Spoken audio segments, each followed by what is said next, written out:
प्रेरणादायी व शुभ जीवन जगण्यासाठी माझे चॅनल सरळ जीवनधारा सबस्क्राईब करा। आज मी आपला भोपळा ही रेसिपी आपणाला करून दाखवणार आहे। भोपळा आणि हरभऱ्याची डाळ, ही हरभऱ्याची डाळ आणि हा भोपळा। आता भोपळा पहा कसा आत पांढरा असतो आणि त्याची पाट अशी हिरवी असते, पाट हिरवी असते आणि आत असा पांढरा असतो। आता आपण नुसतं भोपळा शेंगदाणे लावून सुद्धा करतो, पण मी याची रेसिपी अशी करते, हरभऱ्याची डाळ 3 शिट्या होऊन उकडून घेते कुकरच्या आणि अशी अर्धी वाटी हरभऱ्याची डाळ उकडून घेतली। एक छोटासा नाजूकसा भोपळा होता, त्याचे बारीक बारीक काप केले, वरून हिरवा आहे आत पांढरा आहे, अशा प्रकारे तिथे भोपळा। आणि आता मी रेसिपीला आता भोपळा आणि हरभऱ्याच्या डाळीला काय काय साहित्य लागतं हे बघा। सुरुवातीला फोडणीला कांदा लागतो, हा बघा फोडणीला कांदा लागतो, जिरं, मोहरी, धना पावडर, तिखट, हळद, लसूण, कढीपत्ता, सगळं काही साहित्य ह्या हरभऱ्याच्या भोपळा आणि हरभऱ्याच्या डाळीला लागतं। ते साहित्य सगळं मी आपणासमोर टाकणारच आहे। आणि आता मी फोडणी द्यायला सुरुवात करते। गॅस पेटवून घ्यायचा, गॅस पेटवला। आता 2 पळ्या तेल टाकायचं, बघा 2 पळ्या तेल टाकून घ्यायचं आपण। हे बघ 2 पळ्या तेल 2च टाकायचं। बरं आपल्याला थोडी अशी पातळ भाजी करायची आहे, आधी थोडी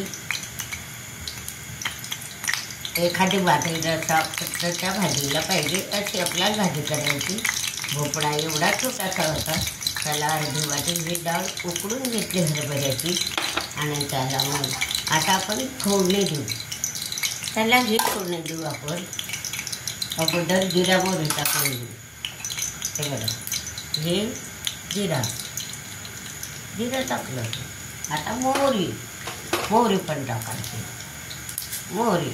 आता त्याच्याबरोबर काय टाकायचं, कांदा। ह्या कांदा फुटू द्या, थोडी मोहरी फुटली म्हणजे बरं असतं, फुटते मोहरी फुटली। आता कांदा टाकायचा, एवढाच कांदा द्यायचा छोटासा, कारण आपल्याला माहीत आहे की भोपळा थोडा पांचट असतो आणि कांदा जास्त टाकला तर त्याची चव गोड होईल। पण आरोग्याच्या दृष्टीनं भोपळा खाणं खूप फायदेशीर असतं। आपण जर भोपळ्याची भाजी खाल्ली आणि भोपळ्याचं सेवन केलं, आता हे जिरं मोहरी कांदा घेतो, त्याच्याबरोबर थोडा कढीपत्ता आणि लसूण पण टाकायचं, कढीपत्ता आणि लसूण हे चांगला लाल होऊ द्यायचा कांदा।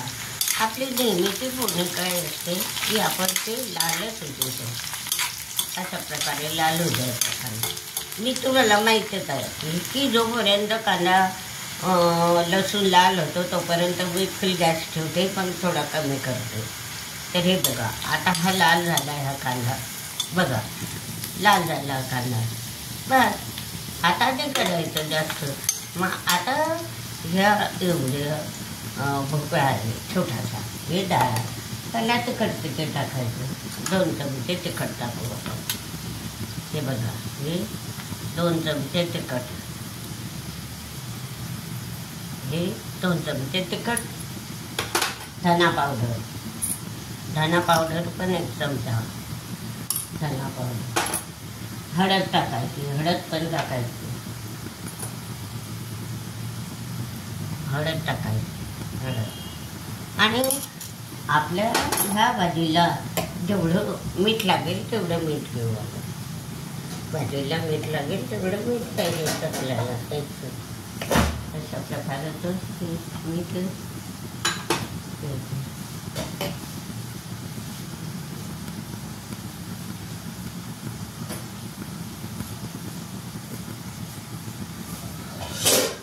ह्या भाजीला मीठ किती लागतं?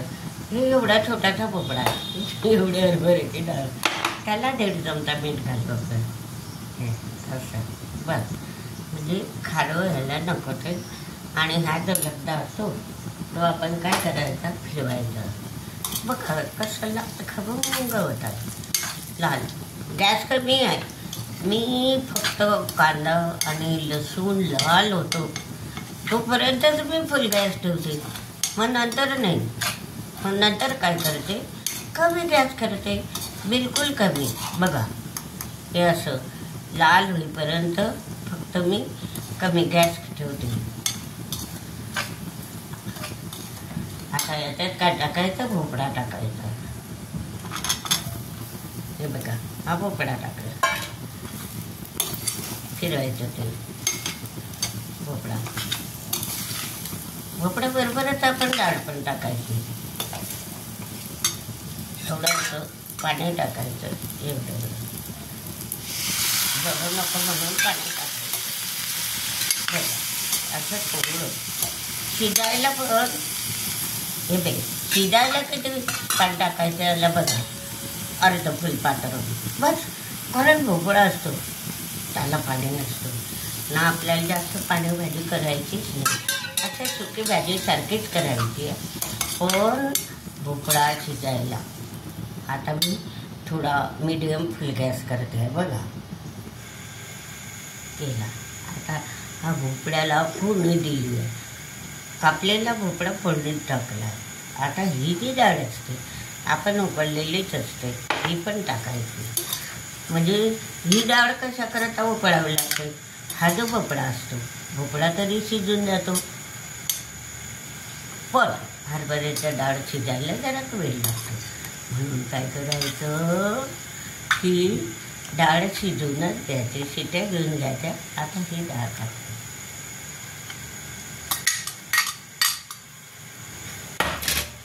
फिरवायचं, असं फिरवायचं. आणि जास्त वेळ शिजवायचं पण, जास्त वेळ शिजवायचं नाही. असा फुल गॅस राहू द्यायचा. का की आपल्या भाजीला उकळी येते तोपर्यंत फुल गॅस राहू द्यायचा, नंतर बंद करायचा. बघा कसं असं लाल तरण येतं, असं लाल तरण येतं.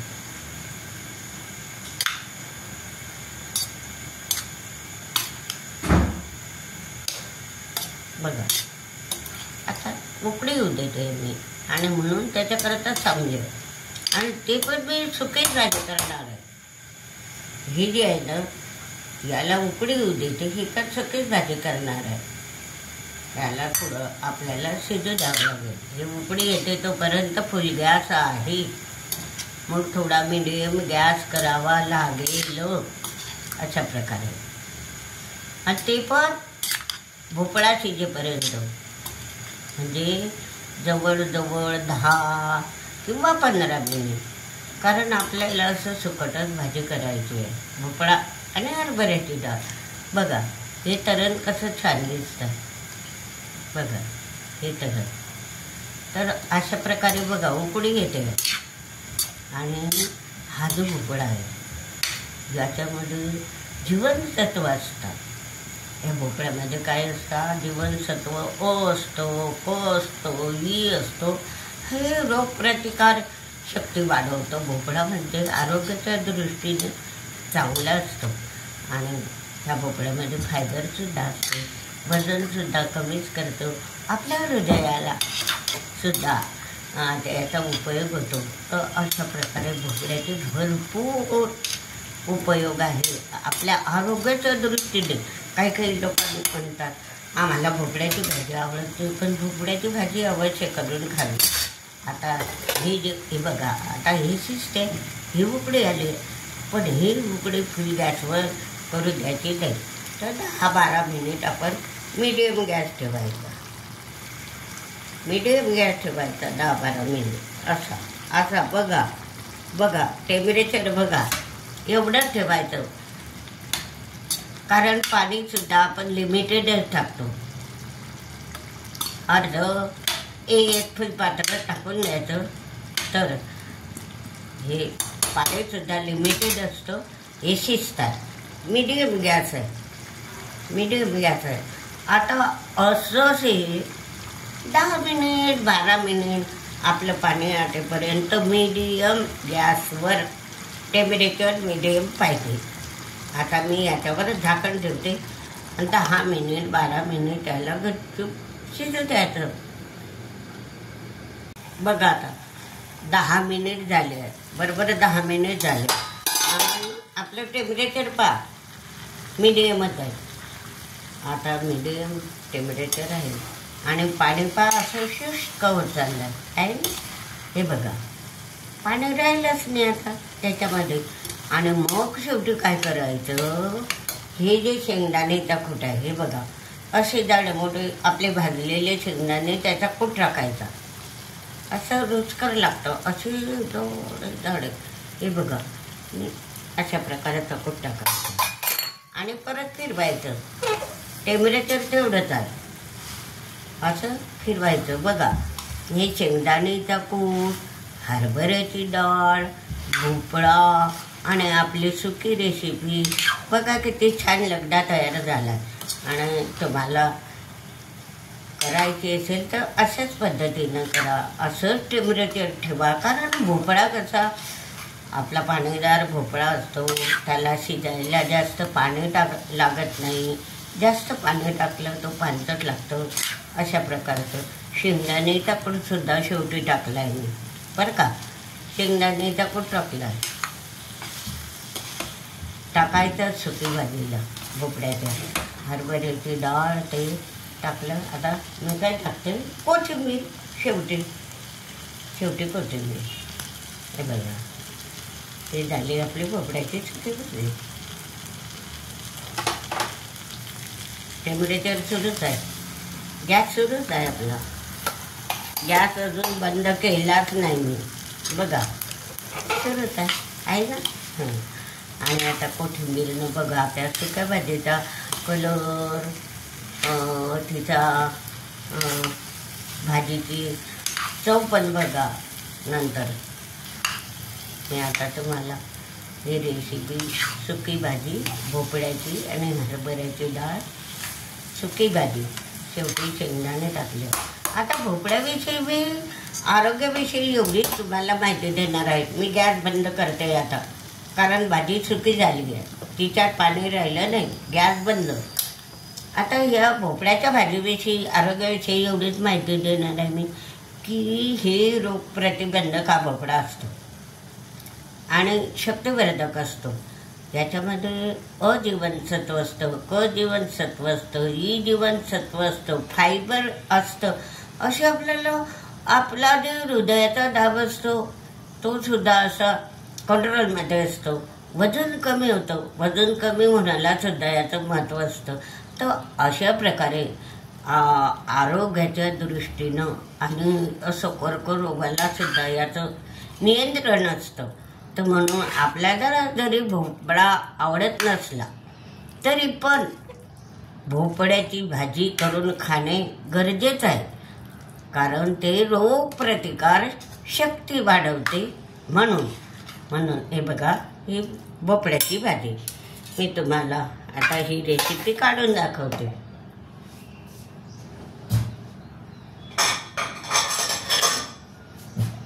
बघा हे भोपळ्याची सुकी भाजी. कलर पहा, जळाली आहे का, काही घाण दिसते का, नाही. आपली रेसिपी खूप सुंदर झाली आहे, लाल झाली आहे, लाल तिखटाची केली आहे, लाल झाली आहे. शेंगदाणेचा कूट आहे. तर अशा प्रकारची परत आपण याच्यावर हे टाकू कोथिंबीर, परत कोथिंबीर टाकूया. याचा परत कोथिंबीर टाकला. बघा ही रेसिपी किती सुंदर दिसत आहे. याला म्हणतं भोपळ्याची हरभऱ्याची डाळ घालून केलेली सुकी भाजी. आरोग्याच्या दृष्टीने उपयुक्त. म्हणून तुम्ही मी सांगितलेली कृती अशाच कृतीनं ही भाजी करून पहा आणि बोट चाटून खातच राहा. उन्हाळ्याचे दिवस आहे, आपल्याला आरोग्य झोपणं गरजेचं आहे. म्हणून भोपळा आणि हरभऱ्याची सुकी भाजी अवश्य खा. आणि हा व्हिडिओची कृतीप्रमाणे तुम्ही पण अशी भाजी करून पहा आणि हा व्हिडिओ लाईक व शेअर करा.